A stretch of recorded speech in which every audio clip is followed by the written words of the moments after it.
Urhulumente kunye noluntu kweliphondo laseGauteng babambe isikhumbuzo solutsha lwango1976 olwaphulukana nemiphefumlo yalo lusilwela ubulungisa luchasene norhulumente wengcinezelo.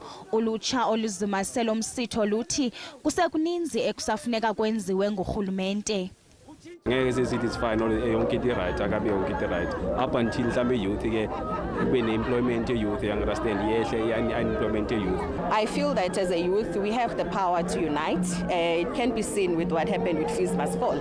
I urge all the young people to stand up and fight against the injustices of what this system and this government is doing to us.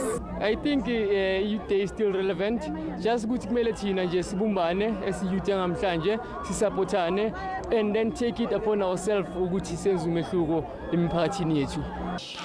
Nangona urhulumente evuma ukuba kusekho imingeni, kubhengezwe izicwangciso eziza kunceda ulutsha lweliphondo laseGauteng ukuphucula impilo yalo.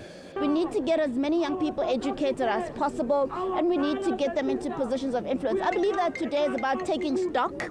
Even for our young people, what am I doing? Am I making noise complaining, or am I making the right decisions for my life? We are rolling out the Presidential Youth Employment Initiative, 42,000 young people, young professionals who are helping us in those programs, but there's 2.2 million young people who are not in employment, not in education, and not in training in Gauteng.